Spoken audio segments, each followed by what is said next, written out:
नमस्कार दोस्तों, मैं मनोज मौर्य। आज हम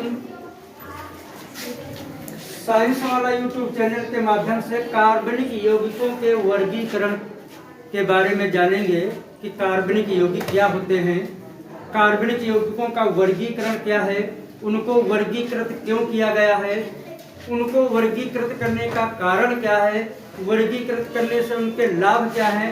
मतलब प्रत्येक बिंदु को हम विधिवत और अच्छे तरीके से समझेंगे कि कार्बनिक यौगिकों का वर्गीकरण पूरा विस्तार से क्या है।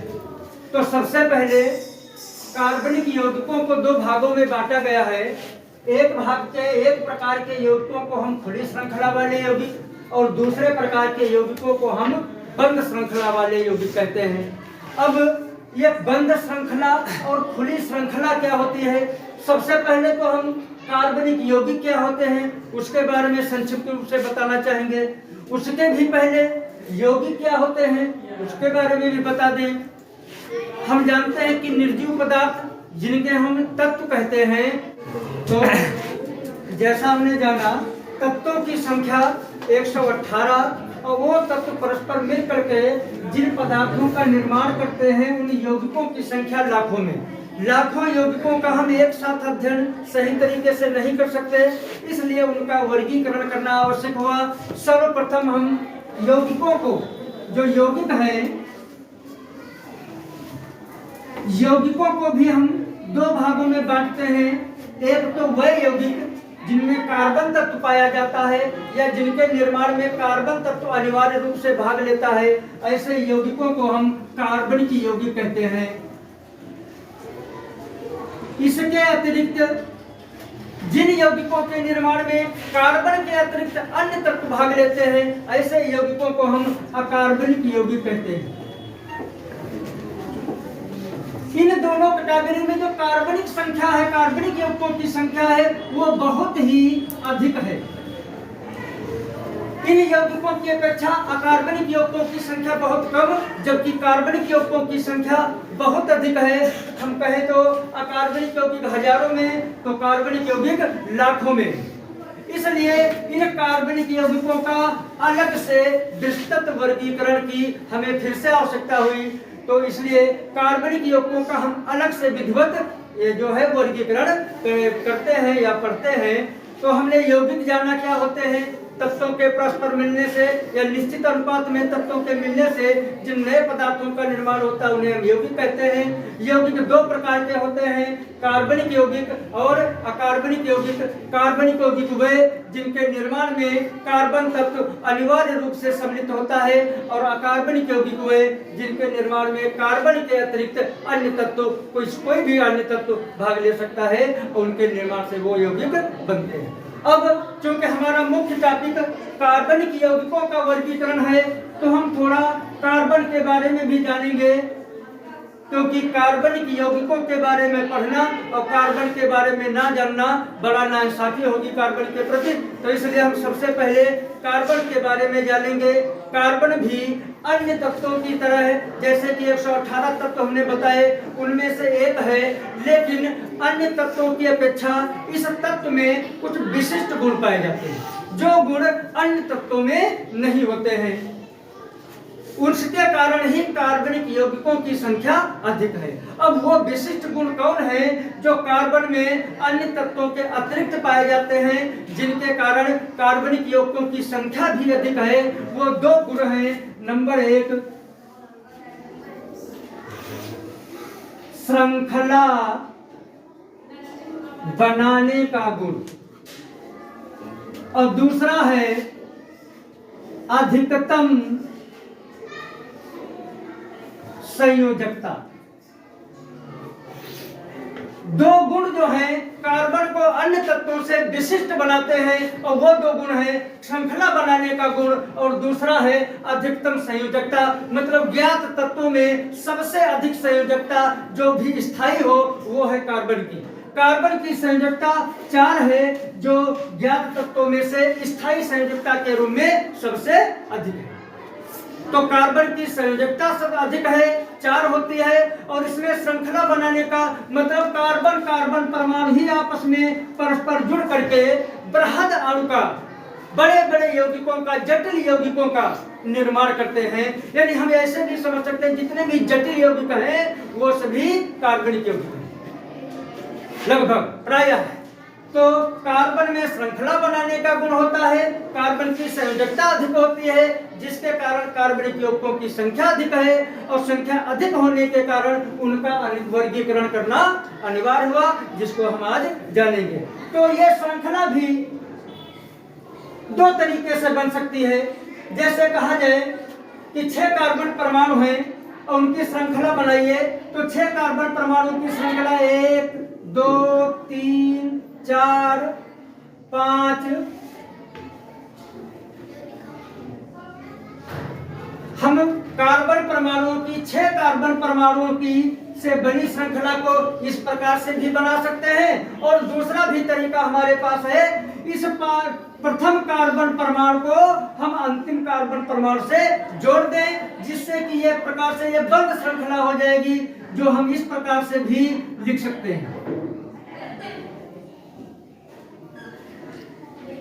तो ये श्रृंखलाएं कार्बनिक यौगिकों में जो कार्बन तत्व की श्रृंखला होती है वो 2 प्रकार की होती है। वो बंद श्रृंखला, जिसमें प्रारंभिक कार्बन परमाणु अंतिम कार्बन परमाणु से टच में होता है, जुड़ा होता है, और ऐसी श्रृंखला जो एक सीधी और सरल होती है।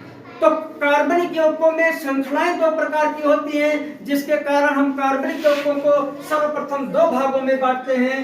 पहला है खुली श्रृंखला वाले यौगिक और दूसरा बंद श्रृंखला वाले यौगिक। इनके अन्य नाम हैं, उन्हें भी जानना जरूरी है। कभी कभी बच्चे कंफ्यूज हो जाते हैं, नाम दूसरा याद किया, वहां पर दूसरा लिख दिया गया।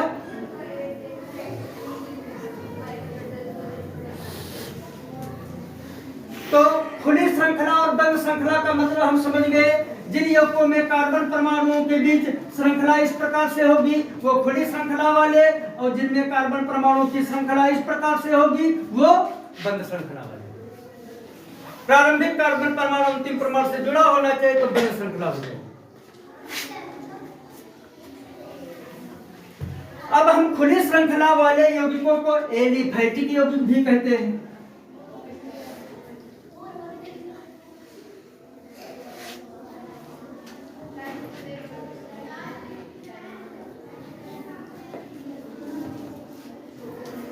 इसके अलावा एक और नाम भी है, इनको अचक्रीय यौगिक भी कहते हैं।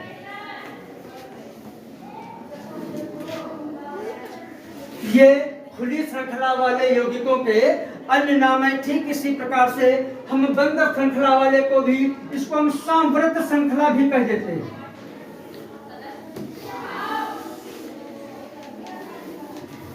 चक्रीय यौगिक भी कह देते हैं, क्योंकि इसमें एक चक्र होता है। हम पहले से अंत तक पहुंचेंगे, अंत से पहले कार्बन परमाणु पर फिर पहुंच जाएंगे।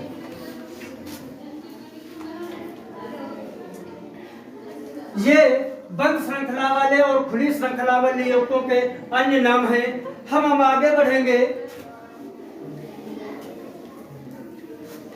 ये खुली श्रृंखला वाले यौगिक फिर 2 प्रकार के होते हैं, शाखित और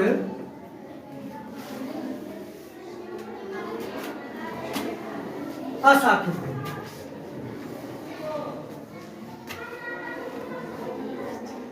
शाखित अशाखित का मतलब है, शाखा का मतलब तो कोई पेड़ होता है, उसमें से जो एक शाखा निकलती है, दूसरा तना निकलता है, उसी को तो शाखा कहते हैं। यानी कार्बन परमाणुओं की अगर एक सीधी लंबी सीधी सरल श्रृंखला है तो वह हो गई अशाखित। जैसे हम ये कार्बन परमाणु की सीधी और सरल बिना शाखा वाली श्रृंखला है। इसी श्रृंखला में अगर एक से हम यहाँ पर बीच में इस साइड में जोड़ दें, ये पार्श्व श्रृंखला इसमें हो जाएगी, यानी एक शाखा निकल आई, तो ये क्या हो गए? अशाखित। यानी एलिफैटिक यानी खुली श्रृंखला वाले यौगिक भी 2 प्रकार के होते हैं, शाखित और अशाखित। जिनमें कार्बन परमाणुओं की सीधी सरल श्रृंखला वो अशाखित, और जिनमें पार्श्व चेन होती है, दूसरे कार्बन भी परमाणु से जुड़े होते हैं, उनको हम अशाखित कहते हैं। आगे बढ़ेंगे। संवर्त श्रृंखला वाले यौगिक भी दो प्रकार के होते हैं।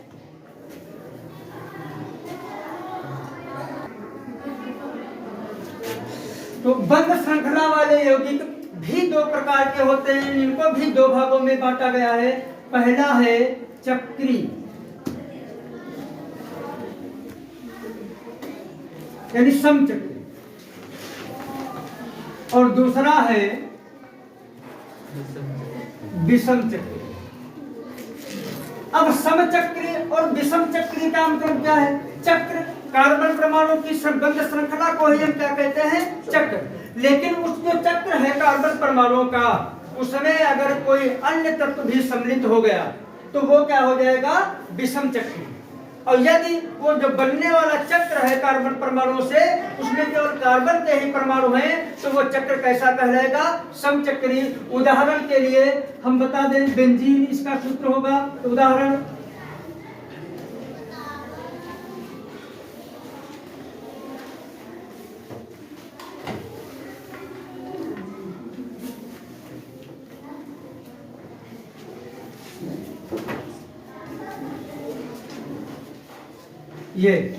ये बेंजीन का है संरचना सूत्र, और ये है पिरीडीन। हम यहाँ पर देखें तो ये जो चक्र है उसमें 5 कार्बन परमाणु और बीच में एक यन लगा है, जबकि इस चक्र में टोटल सभी कार्बन परमाणु हैं, तो ये समचक्री कहलाएगा और ये विषम चक्री कहलाएगा। ठीक, आगे और बढ़ते हैं। समचक्रीय यौगिकों को फिर दो भागों में बांटा गया है।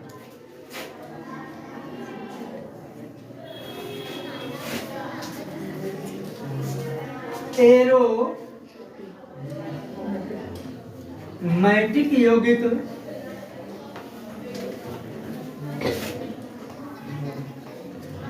और एलिसाइक्लिक।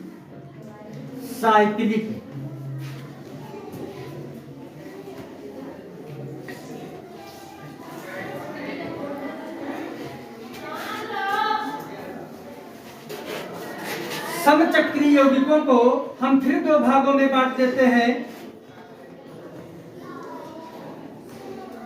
एलिसाइक्लिक यौगिक और एरोमेटिक यौगिक। एलिसाइक्लिक यौगिक क्या है? एरोमेटिक यौगिक क्या है? आप इसके पहले बताने से पहले हम आपको एरोमेटिक शब्द का मतलब बताएंगे। एरोमेटिक शब्द का मतलब होता है सुगंधित, यानी कुछ ऐसे पदार्थ होते हैं जिनमें एक विशेष प्रकार की गंध होती है, उनको हम सामान्यतः एरोमेटिक यौगिक कह देते हैं। लेकिन उनमें यह गंध होती क्यों है? वो होती है जिन यौगिकों में एकांतर क्रम में एकल तथा युग्म बंध पाए जाते हैं, या जिनमें बेंजीन रिंग पाई जाती है। क्योंकि बेंजीन रिंग में ही एकांतर क्रम में एकल तथा युग्म बंध पाए जाते हैं, तो हम सीधा सा ये कह देते हैं जिन यौगिकों में बेंजीन रिंग पाई जाती है।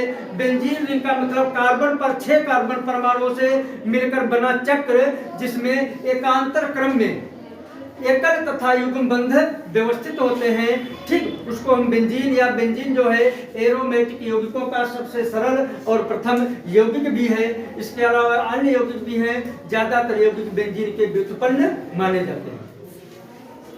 तो एरोमेटिक यौगिक वह यौगिक जिनमें बेंजीन रिंग पाई जाती है, जिसके कारण उनमें एक विशेष प्रकार की गंध होती है, ऐसे यौगिकों को हम क्या कहते हैं? एरोमेटिक यौगिक। लेकिन ऐसे यौगिक जिनमें श्रृंखला तो बंद होती है, उस श्रृंखला में कार्बन परमाणु भी समान होते हैं, लेकिन फिर भी एकांतर क्रम में एकल तथा युग्म बंध नहीं होता है।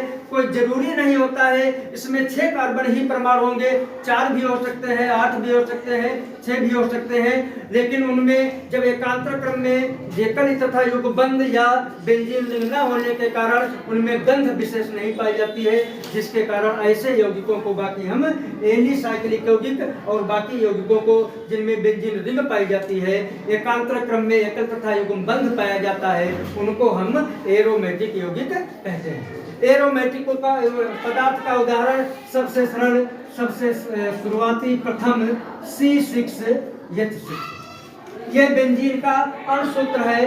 अगर हम इसके संरचना सूत्र की बात करें